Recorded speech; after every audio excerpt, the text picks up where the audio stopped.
Écrire.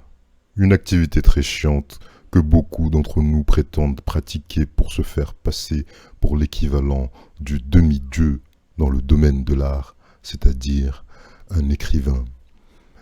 La vérité, si vous êtes comme moi, et je pense que vous êtes comme moi, c'est que on passe plus de temps à s'imaginer quelle merveilleuse histoire on pourrait écrire plutôt qu'à le faire. Alors, j'ai décidé de mettre fin à cette malédiction de la procrastination, tout simplement en me mettant à écrire. Mais pas n'importe comment. Non, je vais écrire en vidéo, présenter mon processus de pensée et de construction d'une œuvre à travers des vidéos. Et je vais commencer par un projet qui me tient à cœur depuis quelques mois déjà et qui s'appelle Matsaha. Matsaha, c'est du comorien pour dire pekno. Un pekno, oui. Alors littéralement, ça veut dire quelqu'un qui vient de loin, mais comme vous pouvez l'imaginer, ça a une connotation péjorative, alors j'ai décidé de le traduire par pekno. Et je ne vais pas écrire cette histoire n'importe comment, non, je vais l'écrire en scénario adaptable, en série. Pour ceux qui ne savent pas comment on écrit un scénario, c'est très simple, c'est très chiant, c'est très fastidieux. Il suffit de dire si on se trouve à l'intérieur d'un bâtiment ou à l'extérieur d'un bâtiment, si c'est le jour ou si c'est la nuit, ensuite de spécifier le lieu dans lequel on se trouve, puis de faire des descriptions de ce qui se passe sans mettre de subjectivité et enfin écrire les dialogues. Alors on va voir comment faire tout ça petit à petit. Et on va tout de suite commencer par l'histoire. L'histoire s'appelle donc Matsaha. Donc Matsaha, c'est un peu mon histoire, c'est un peu l'histoire de beaucoup de Comoriens. Ça raconte les aventures et les mésaventures de deux protagonistes qui sont Kamal, un jeune homme de 23 ans qui est désœuvré, qui a arrêté ses études très tôt, en 6e, et qui aujourd'hui pour survivre fait des petits boulots en tant que taximan. Il a quelques notions de mécanique, mais il faut savoir qu'aux Comores, tout le monde du travail manuel est un monde éphémère où on peut avoir du boulot un jour et ne se retrouver sans rien le jour d'après. Donc Kamal vit avec sa mère. Son père est mort quand il était un jeune enfant. De l'autre côté, nous avons Fatima, une jeune Comorienne aussi, mais qui, elle, a grandi en France depuis toute petite. Aujourd'hui, elle est barista. Elle a arrêté ses études et se retrouve complètement perdue dans son chemin de vie et ne sait plus comment avancer, ne sait plus comment faire pour retrouver du sens à sa vie. Son père est également mort quand elle était adolescente et elle n'a plus beaucoup de contact avec sa famille. Elle décide de retourner aux Comores en vacances pour se ressourcer et renouer avec ses origines. Voilà donc un peu une petite présentation des protagonistes principaux de l'histoire. Et donc on va passer maintenant au synopsis. Bon, je vais me contenter de lire le synopsis. Kamal, un jeune Comorien de 23 ans, se retrouve désœuvré et cherche par tous les moyens à se sortir de la misère. Son père est mort quand il était plus jeune, sa mère ne travaille pas et il n'est pas assez éduqué pour trouver un travail stable de bureau. Comme je vous l'expliquais, alors le travail de bureau est un travail stable où il y a peu de chances de se faire virer, alors qu'un travail manuel, il peut y avoir beaucoup d'incidences aux Comores parce qu'il n'y a pas d'infrastructure. Donc si par exemple tu fais taximan, tu peux te retrouver très vite sans travail du jour au lendemain si tout simplement ta voiture se retrouve en panne et est irréparable. Je reprends le synopsis. Alors qu'il réfléchit à son avenir, il décide de prendre un kwassa-kwassa pour se rendre à Mayotte à la recherche d'un meilleur avenir, justement. Bon, ça se répète. Je ne sais pas si vous vous souvenez de cette fameuse phrase de Macron. Le kwassa-kwassa ne pêche pas que du poisson, il pêche aussi du comorien. Qu'il est drôle, notre président. Bref, donc un kwassa, c'est un petit bateau de pêche motorisé en général, qui sert à pêcher du poisson à la base, qui sert également à faire la navette illégalement entre l'île de Mayotte, qui est, je vous le rappelle, un département français, et les îles Comores, qui sont dans le même archipel, mais qui, elles, sont indépendantes. La semaine où il décide de partir, sa cousine Fatima, qui a grandi en France depuis ses 3 ans, arrive aux Comores pour se ressourcer et renouer avec ses origines. Malgré la barrière de la langue, une entente se crée et après un incident tragique, Kamal décide de ne pas mettre son plan d'aller à Mayotte à exécution et de rester aux Comores. Pourquoi je parle de barrière de la langue? Tout simplement parce que si Fatima a grandi en France, comme beaucoup de Comoriens qui ont grandi en France, elle n'aura pas appris à parler sa langue maternelle. Elle aura appris à parler français parce que beaucoup de Comoriens pensent que parler français à leurs enfants, c'est mieux, donc ils ne leur parlent pas leur langue maternelle. Donc beaucoup de jeunes Comoriens qui ont grandi en France se retrouvent dans le cas de figure où ils comprennent le comorien, ou en tout cas quelques phrases basiques du comorien, mais ne parlent pas la langue, ils ne parlent que français. Aux Comores, à l'inverse, tout le monde parle comorien, c'est la langue de base, c'est un dialecte, donc tout le monde parle comorien, mais l'éducation se fait en français. Donc beaucoup de Comoriens ne parlent pas français, mais en comprennent une partie. Et aujourd'hui, les jeunes Comoriens, surtout ceux qui ont fait des études, surtout ceux qui regardent tout le temps la télé, parlent couramment français. Donc on va dire que c'est de l'ordre de 50-50. 50% de la population parle français et l'autre ne parle que comorien. Il y a aussi une troisième langue qui est l'arabe et qui est une langue, la langue de la religion, parce que les Comores sont un pays musulman, très majoritairement à plus de 95%. Et donc l'arabe est la langue de la religion. Très peu de Comoriens parlent l'arabe. Beaucoup ont des notions d'arabe pour comprendre un peu les textes religieux, mais très peu de Comoriens parlent l'arabe. En général, les personnes qui parlent arabe aux Comores sont des cheikhs et des professeurs de religion. À la recherche d'un sens à la vie qu'elle mène, Fatima l'aide financièrement à s'établir aux Comores. Donc voilà, ça c'est le synopsis. Et maintenant, nous allons passer à l'écriture du scénario en elle-même. Donc comme je vous l'ai dit, un scénario c'est très facile à écrire. Très facile, mais vraiment très casse-couille. Ça n'a presque aucun intérêt littéraire d'écrire un scénario. C'est vraiment une méthode bourrine, on va dire. Mais bon, j'ai décidé d'écrire un scénario, donc allons-y. Donc ici, vous précisez si c'est à l'extérieur ou à l'intérieur. Ici, vous précisez si c'est le jour ou la nuit. Et ici, vous précisez où se trouve l'endroit où se situe l'action.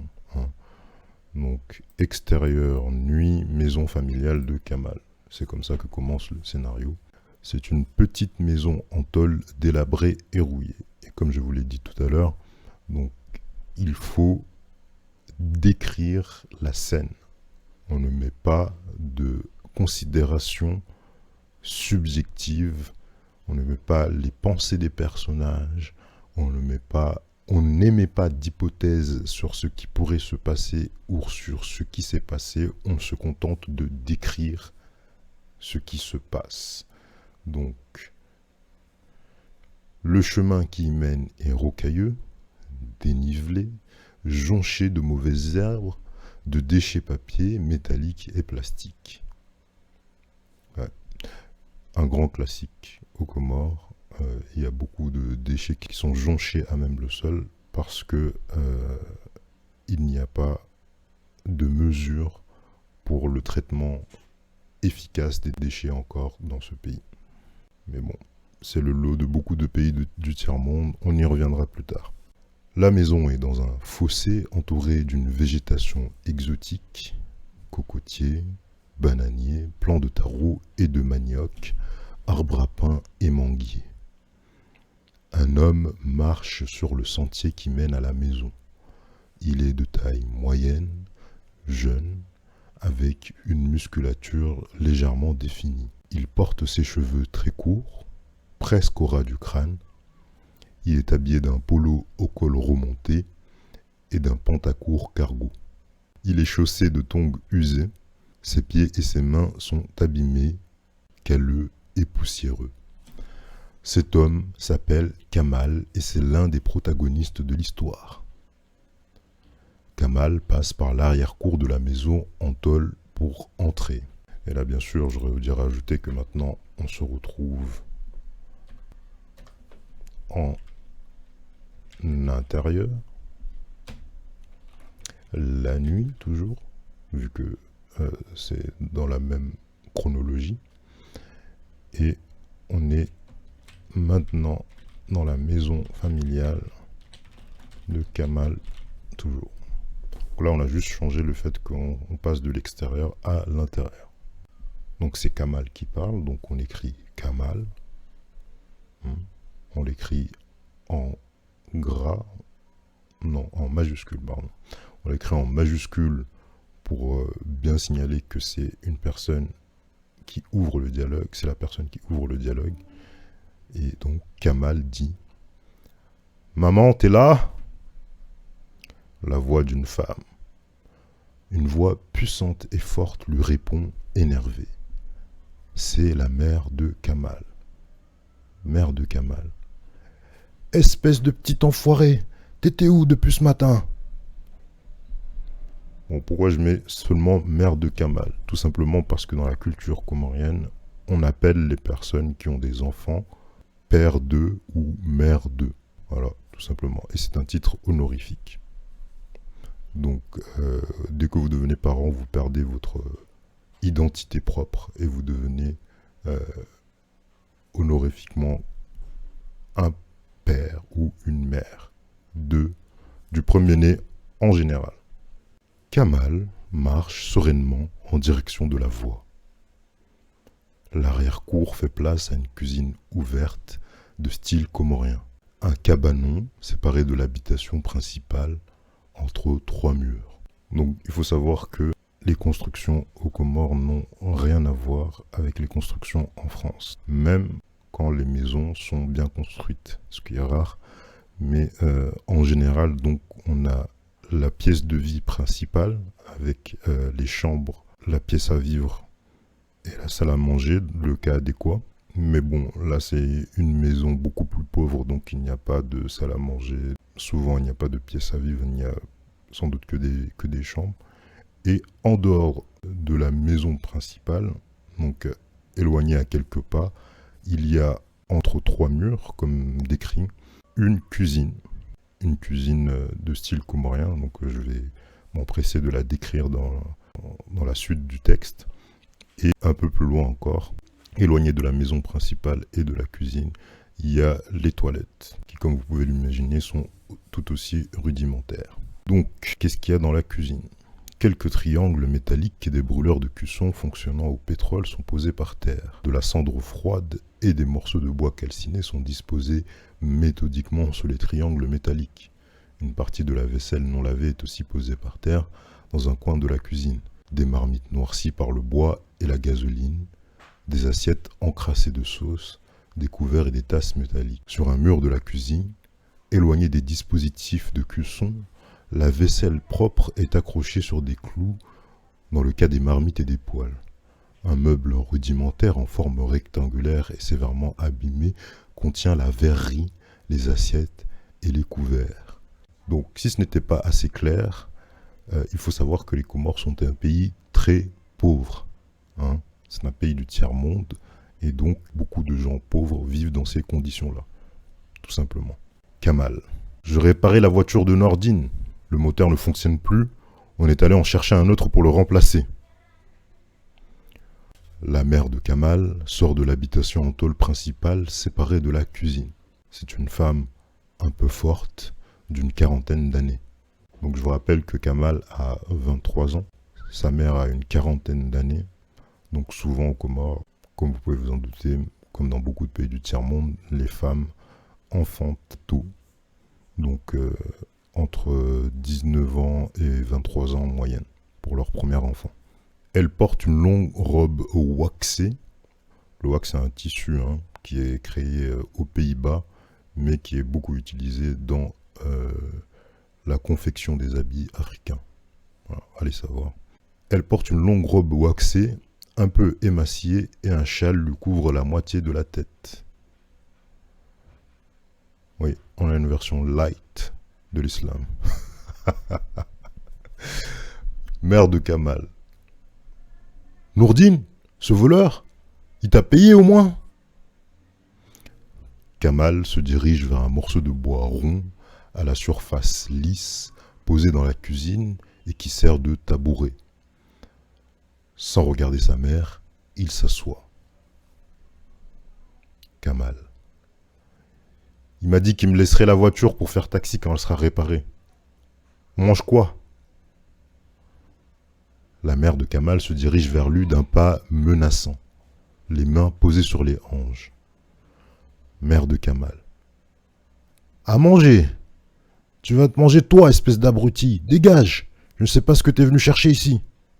En même temps qu'elle dit à Kamal de partir, la mère de Kamal le soulève de force pour le virer. Elle insulte Kamal en criant. Mère de Kamal. Quelqu'un de ton âge ne fait rien de sa vie si ce n'est des conneries et un manque de respect pour les conventions.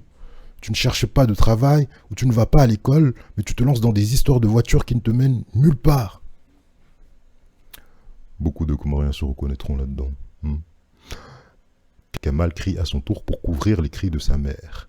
Il exprime de la frustration. Kamal. C'est bon, oh là là. Je suis déjà parti, tu ne vas pas continuer à me casser la tête. Cette femme ne sait pas s'arrêter. Voilà. Donc, c'est ce que j'ai écrit pour l'instant. On va continuer à écrire un peu plus dans une autre vidéo. Et si j'ai un peu d'audience, j'espère que j'en aurai un peu, parce que le but quand même c'est d'avoir assez d'audience pour me motiver à finir ce projet. Donc si j'ai un peu d'audience, eh bien j'écrirai avec mon audience qui me donnera peut-être des suggestions sur comment améliorer l'histoire, me posera sans doute des questions sur des choses qu'elle ne comprend pas, etc. Merci d'avoir regardé cette vidéo et on se retrouve la prochaine fois pour la suite des histoires de Kamal et de Fatima dans Mataha.